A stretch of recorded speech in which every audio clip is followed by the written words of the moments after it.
Oh, good morning, everybody. Welcome back to Harry Potter and the Goblet of Fire. Where last time we finally got to see what the third task was. And it happened. It happened. It was intense. I thought it was intense. It was pretty intense. A lot of things happened that you just weren't ready for, like Crumb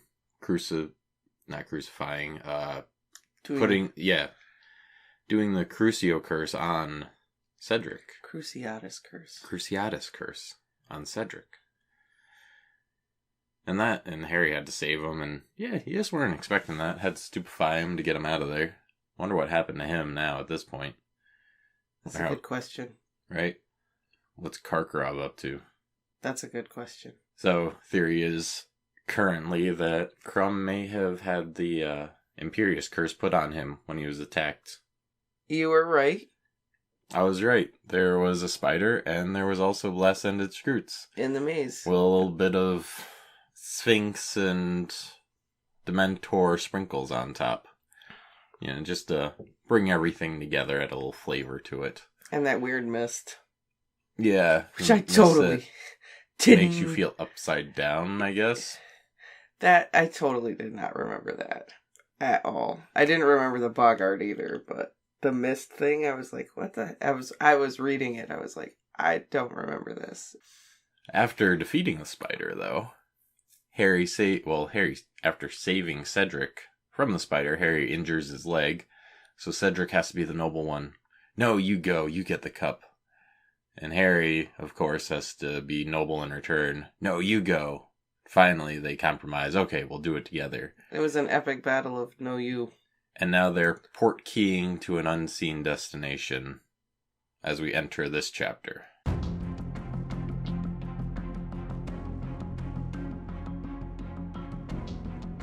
Chapter 32. Flesh, Blood and Bone. Harry felt his feet slam onto the ground. His injured leg gave way and he fell forward. His hand let go of the Triwizard Cup at last. He raised his head. "Where are we?" he said. Cedric shook his head. He got up, pulled Harry to his feet, and they looked round. They had left the Hogwarts grounds completely. They had obviously travelled miles, perhaps hundreds of miles, for even the mountains surrounding the castle were gone. They were standing instead in a large and overgrown graveyard. The black outline of a small church was visible beyond a large yew tree to their right. A hill rose above them to their left. Harry could just make out the outline of a fine old house on the hillside. Cedric looked down at the Triwizard Cup and then at Harry. "Did anyone tell you the cup was a portkey?" he asked. "Nope," said Harry. He was looking around the graveyard. It was completely silent and slightly eerie. "Is this supposed to be part of the task?" "I dunno," said Cedric. He sounded slightly nervous. "Wands out, do you reckon?" "Yeah," said Harry, glad that Cedric had made the suggestion rather than him. They pulled out their wands. Harry kept looking around him. He had, yet again, the strange feeling that they were being watched. "Someone's coming," he said suddenly. Squinting tensely through the darkness, they watched the figure drawing nearer, walking steadily toward them between the graves. Harry couldn't make out a face, for from the way it was walking and holding its arms, he could tell it was carrying something. Whoever they were short and wearing a hooded cloak pulled up over their head to obscure their face. And, several paces nearer, the space closing between them all the time, he saw that the thing in the person's arms looked like a baby. Or was it merely a bundle of robes? Harry lowered his wand slightly and glanced sideways at Cedric. Cedric shot him a quizzical look. They both turned back to watch the approaching figure. It stopped beside a towering marble headstone only 6 feet from them. For a second, Harry and Cedric and the short figure simply looked at each other. And then, without warning, Harry's scar exploded with pain. It was agony such as he'd never felt in all his life. His wand slipped from his fingers as he put his hands over his face. His knees buckled. He was on the ground and he could see nothing at all. His head was about to split open. From far away, above his head, he heard a high, cold voice say, "Kill the spare." A swishing noise and a second voice which screeched the words to the night, "Avada Kedavra!" A blast of green light blazed through Harry's eyelids and he heard something heavy fall to the ground beside him. The pain in his scar reached such a pitch that he retched, and then it diminished. Terrified of what he was about to see, he opened his eyes. Cedric was lying spread-eagled on the ground beside him. He was dead. For a second that contained an eternity, Harry stared into Cedric's face, at his open grey eyes, blank and expressionless as the windows of a deserted house, at his half-open mouth which looked slightly surprised.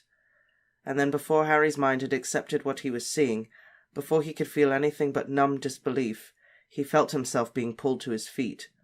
The short man in the cloak put down his bundle, lit his wand, and was dragging Harry toward the marble headstone. Harry saw the name upon it flickering in the wand light before he was forced around and slammed against it. Tom Riddle. The cloaked man was now conjuring tight cords around Harry, tying him from neck to ankles to the headstone. Harry could hear shallow, fast breathing from the depths of the hood. He struggled, and the man hit him with a hand that had a finger missing, and Harry realized who was under the hood. It was Wormtail. "You!" he gasped. But Wormtail, who'd finished conjuring up the robes, did not reply. He was busy checking the tightness of the cords, his fingers trembling uncontrollably, fumbling over the knots. Once sure that Harry was bound so tightly to the headstone that he couldn't move an inch, Wormtail drew a length of black material from the inside of his cloak and stuffed it roughly into Harry's mouth. Then, without a word, he turned from Harry and hurried away. Harry couldn't make a sound, nor could he see where Wormtail had gone. He couldn't turn his head to see beyond the headstone. He could only see what was in front of him. Cedric's body was lying some 20 feet away. Some way beyond him, glinting in the starlight, lay the Triwizard Cup. Harry's wand was on the ground at his feet. The bundle of robes that Harry thought was a baby was close, at the foot of the grave. It seemed to be stirring fretfully. Harry watched it, and his scar seared with pain again, and he suddenly knew that he didn't want to see what was in those robes, didn't want to see that bundle open. He could hear voices at his feet. He looked down and saw a gigantic snake slithering through the grass, circling the headstone where he was tied. Wormtail's fast, wheezy breathing was growing louder again. It sounded as though he was forcing something heavy across the ground. Then he came back within Harry's range of vision, and Harry saw him pushing a stone cauldron to the foot of the grave. It was full of what appeared to be water. Harry could hear it slopping around. It was larger than any cauldron Harry had ever used, a great stone belly large enough for a full-grown man to sit in. The thing inside the bundle of robes on the ground was stirring more persistently, as though it were trying to free itself. Now Wormtail was busying himself at the bottom of the cauldron with a wand. Suddenly there were crackling flames beneath it. The large snake slithered away into the darkness. The liquid in the cauldron seemed to heat very fast. The surface not only began to bubble, but to send out fiery sparks, as though it were on fire. Steam was thickening, blurring the outline of Wormtail tending the fire. The movements beneath the cloak became more agitated, and Harry heard the high, cold voice again. "Hurry!" The whole surface of the water was alight with sparks now. It might have been encrusted with diamonds. "It is ready, master." "Now!" said the cold voice. Wormtail pulled open the robes on the ground, revealing what was inside them, and Harry let out a yell that was strangled in the wad of material blocking his mouth. It was as though Wormtail had flipped over a stone and revealed something ugly, slimy, and blind, but worse, 100 times worse. The thing Wormtail had been carrying had the shape of a crouched human child, except that Harry had never seen anything less like a child. It was hairless and scaly-looking, a dark, raw, reddish-black. Its arms and legs were thin and feeble, and its face— no child alive had a face like that. It was flat and snake-like, with gleaming red eyes. The thing seemed almost helpless. It raised its thin arms, put them around Wormtail's neck, and Wormtail lifted it. As he did so, his hood fell back, and Harry saw the look of revulsion on Wormtail's weak, pale face in the firelight as he carried the creature to the rim of the cauldron. For one moment, Harry saw the evil, flat face illuminated in the sparks dancing on the surface of the potion, and then Wormtail lowered the creature into the cauldron. There was a hiss, and it vanished below the surface. Harry heard its frail body hit the bottom with a soft thud. "Let it drown," Harry thought, his scar burning past endurance. "Please, let it drown." Wormtail was speaking. His voice shook. He seemed frightened beyond his wits. He raised his wand, closed his eyes, and spoke to the night. "Bone of the father, unknowingly given, you will renew your son." The surface of the grave at Harry's feet cracked. Horrified, Harry watched as a fine trickle of dust rose into the air at Wormtail's command and fell softly into the cauldron. The diamond surface of the water broke and hissed. It sent sparks in all directions and turned a vivid, poisonous-looking blue. And now Wormtail was whimpering. He pulled a long, thin, shining silver dagger out of his robes. His voice broke into petrified sobs. "Flesh of the servant, willingly given. You will revive your master." He stretched his right hand out in front of him, the hand with the missing finger. He gripped the dagger very tightly in his left hand and swung it upward. Harry realized what Wormtail was about to do a second before it happened. He closed his eyes as tightly as he could, but he could not block the scream that had pierced the night, that went through Harry as though he'd been stabbed with the dagger too. He heard something fall to the ground, heard Wormtail's anguished panting, and then a sickening splash as something was dropped into the cauldron. Harry couldn't bear to look, but the potion had turned a burning red. The light of it shone through Harry's closed eyes. Wormtail was gasping and moaning with agony. Not until Harry felt Wormtail's anguished breath on his face did he realize that Wormtail was right in front of him. "Blood of the enemy, forcibly taken. You will resurrect your foe." Harry could do nothing to prevent it. He was tied too tightly.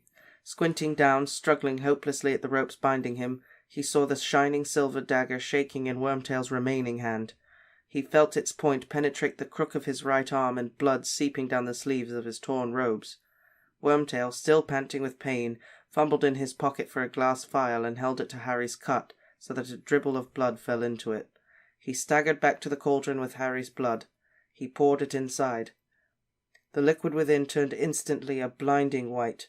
Wormtail, his job done, dropped to his knees beside the cauldron, then slumped sideways and lay on the ground, cradling the bleeding stump of his arm, gasping and sobbing. The cauldron was simmering, sending its diamond sparks in all directions, so blindingly bright that it had turned all else to velvety blackness. Nothing happened. "Let it have drowned," Harry thought. "Let it have gone wrong."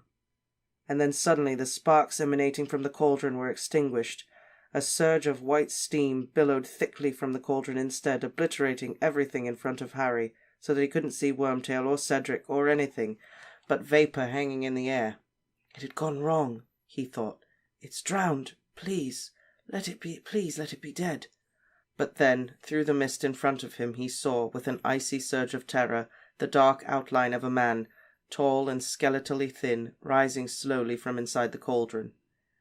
"Robe me," said the high, cold voice from behind the steam, and Wormtail, sobbing and moaning, still cradling his mutilated arm, scrambled to pick up the black robes from the ground, got to his feet and reached up, pulled them one-handed over his master's head. The thin man stepped out of the cauldron, staring at Harry, and Harry stared back into the face that had haunted his nightmares for 3 years. Whiter than a skull, with wide, livid scarlet eyes, and a nose that was flat as a snake's, with slits for nostrils. Lord Voldemort had risen again. Hey, I knew it. And it was a port key. Hey, there you go. You got it. I was saying that it could have been a port key getting them in and out for the longest time. I feel like we had that discussion. Whether a port key could enter Hogwarts grounds. Or if the curses, or not curses, the enchantments would prevent it. A port key from working. Well, now we know. Obviously not. Oh, Cedric. Poor guy. Yeah. They really wishes Harry would have been a little less noble. Yeah. Poor Cedric. Mm-hmm. Kill the spare. Lord Voldemort's like, we got an extra. Get rid of it. Only needed one. Well, I mean, good news is Cho Chang's single again. There you go, Harry. If you make it out of this. Go ask Cho Chang out. Yeah, I don't really know what else to say about this chapter. It was just, hey, Voldemort's back. Hey, you were also kind of right yesterday when we read the other chapter yesterday. You were like, what if Voldemort uses Harry to reconstitute himself? Oh, I feel like I said that earlier. Well, so good job. Thank you. Well, he kept saying he needed him alive. Yeah, that's true. How about that potion? Yeah. Some kind of dark magic going on there. Just a little bit. Bringing people back from the dead and stuff. Well, Voldemort's technically not dead, so... Well, he's technically not alive either. His soul is alive. Yeah. Okay. He just doesn't have a body. So Wormtail cut off his hand. It's like, I think the only situation I may be able to do that is if I was in that 170 Days movie situation. I can't remember the rock climber's name. He's a rock climber and he got his hand caught between a boulder. 127 hours. 127 hours. Where he takes this little knife and just slowly chops his arm off so he can get out. Yeah. That's based on a true story, though. Yeah. Guy really had that happen. I know. Well, yeah, that's like survival tactics. That's like, if I don't do this, I will die. Yeah. Which I think if Wormtail didn't do that, he would probably die. So. Exactly. But, I mean, I don't know. You risk just getting the Cruciatus curse put on you at a whim, and I almost feel like it'd be better to die than to work for the Dark Lord. Wonder if he had to cut off his good hand. So now does he have no hand and one missing a finger? No, he cut off the one that was missing the finger. Oh, he did? Okay. Yeah. I was like, that sucks, man. Now you don't have even one good whole hand. Yeah. Now I'm assuming Dumbledore is probably going to have to come and save Harry. Because Dumbledore was the only one that paid this mansion any attention in the death of the one caretaker. So it'll be Dumbledore to the rescue. You think so, huh? I think so. Interesting. Or maybe Ludo Bagman, who knows? Maybe he'll have a change of heart. Oh yeah, because that's right. Ludo Bagman's behind all of it, right? Yes, I still have a good feeling about it. Okay. Too late in the game to change my answer. So either I'm right or I'm wrong. So, this is a small taste of some of the things that Lord Voldemort does as far as dark magic goes. Mm-hmm. This is in some ways mild in comparison to things that come later. I was gonna say, this wasn't that bad. How do you think he got his baby body? I don't know. Well, like part snake and. Well, he Is he Nagini's baby? Well, he was drinking her venom. Yeah. To stay alive. So there's two theories. They're kind of yucky. He implanted his soul into one of Nagini's embryos, and then she laid an egg. The egg turned into Lord Voldemort. There's two theories. And it's based off of an interview that J.K. Rowling did where she said that there are two things that she was going to put in her books that her editor told her, like, you can't put these in these books. This is the one, I guess she told her editor, and her editor looked like she was going to throw up. One of those things is how Voldemort got his Bibbit body. So the two theories are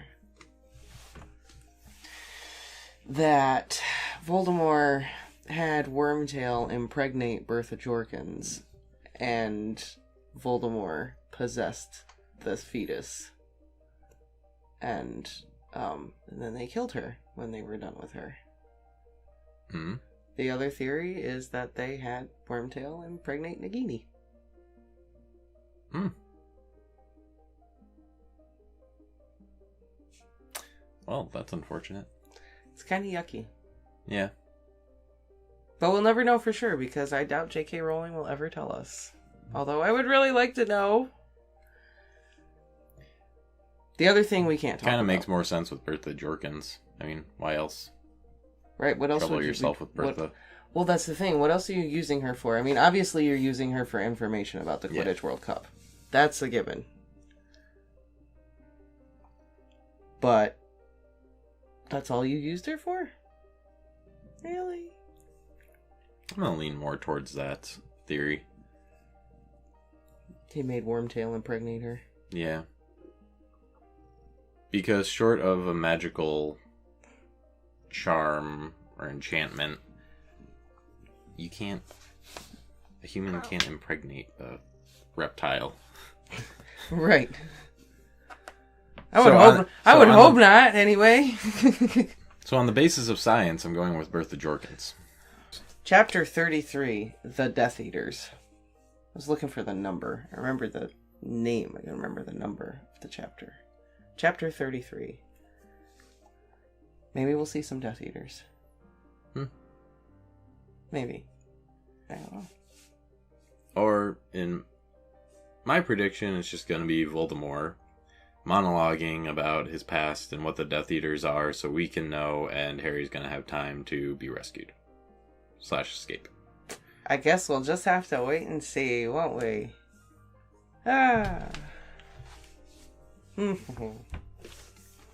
Don't forget to like, comment, and subscribe, and we will see you next time.